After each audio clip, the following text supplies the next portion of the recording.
The Kansas City Chiefs are going for another Super Bowl title.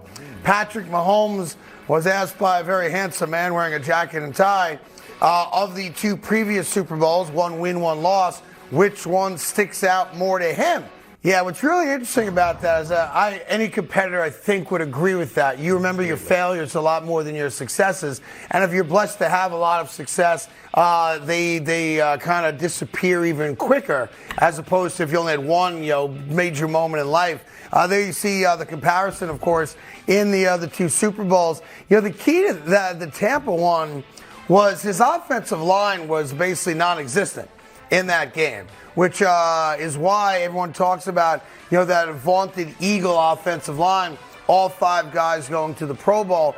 And then conversely, the Eagles' defensive line led the league historically in sacks, like 70-whatever sacks this year.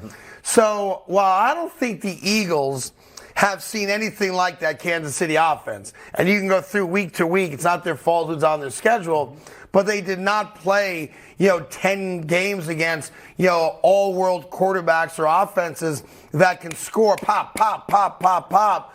But to be fair, the Chiefs' offensive line, I don't know, has seen a defensive line or blitzing cornerbacks and linebackers who do get to the quarterback as successfully as Philly does. And I think that's really what this whole thing comes down to. Absolutely, and that's what makes this so exciting, because both teams are going to be hit with something that they're preparing for right now that they really haven't seen all season long. You talk about Patrick Mahomes and what he provides when you look at the defensive line or the defense of the Philadelphia Eagles. No, they have not seen a Patrick Mahomes all year. Right. We know that. This offense is special. They've not seen anything like it. And I think even with Patrick Mahomes suffering the injury, they may see a completely different style of Patrick Mahomes, because I think he will be healthier for sure. For sure. But now we know, he can play from the pocket.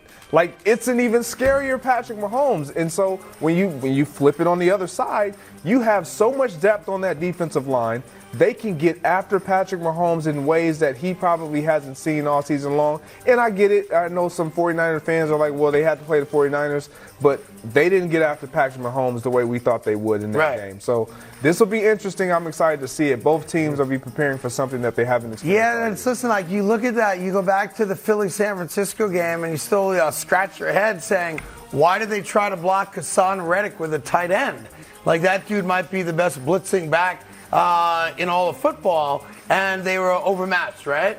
So the question now, from my standpoint, is you've got a great coach in Andy Reid. I mean, he's a Hall of Fame coach who obviously recognizes quite clearly, what Philadelphia does well. And it's a really interesting, to me, cat and mouse game, because you are talking about an offense that Philly hasn't played against at all this year, and you're talking about a defense that Kansas City, frankly, hasn't faced. And that's where the coaches, I think, are going to earn their money, because the players are going to make plays. The question is, what coach comes up with the scheme to negate the obvious advantage that the other side might have?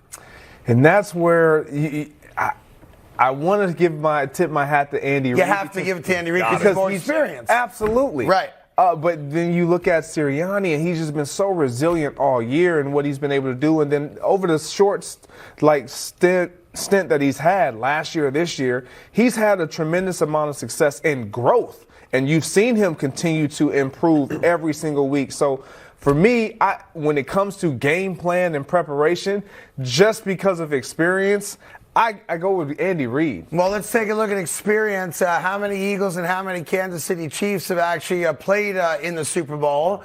And there you go. Or just actually won a Super Bowl, not just played in the Super Bowl. Fair enough.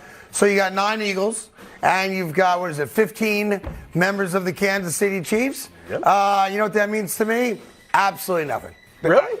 Absolutely does that. That stat there doesn't mean a damn thing. Not it really even a little. Just even with the quarterback experience.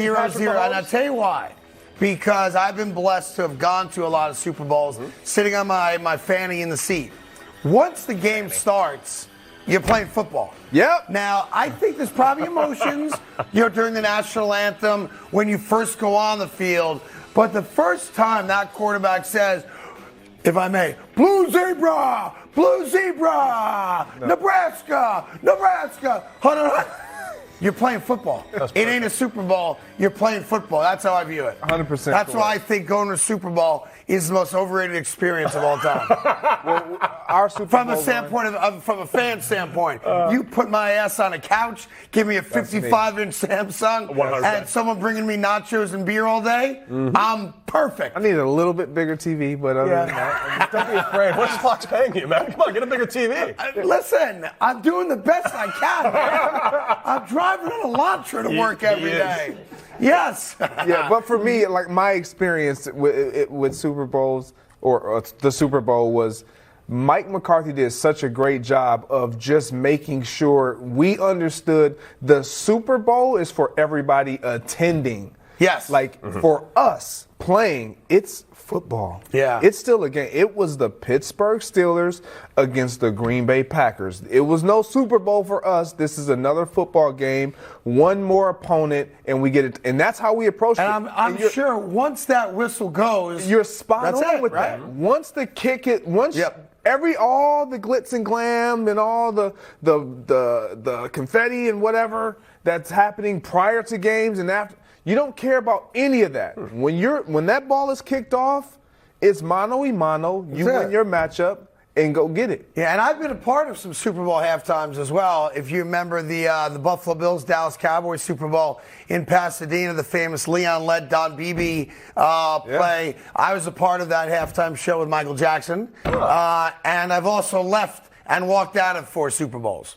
Have you really? I swear to God, yeah. Why? So I went to 12 consecutive Super Bowls. I either left on Saturday and went home because I wanted to watch it on my couch, or I left the game early. Sadly, the game I left early, the game that sticks out the most was the Saints and Colts. So the rain's coming down in Florida, and the Saints famously do an onside kick to start the second half, and the ball hits off Kendra Wilkins' husband, named, what was his name, former Eagle wide receiver. Give it to me, Troy. You stink. Hank something. Hank Basket. All right? Yeah, he was married to Playboy Playmate Kendra Wilkinson, one of the many wives of Hefner, right? I was walking out of the building. I went to a steakhouse and watched the rest of the game from a bar and a steakhouse. Do you regret it at all? I don't regret it one bit. Really? I had one of the great steaks of my life that night. But a lot of people are like, dude, how could you walk out of one of the great Super Bowl moments of all time? And my answer was simple. I didn't know they were going to do an onside kick.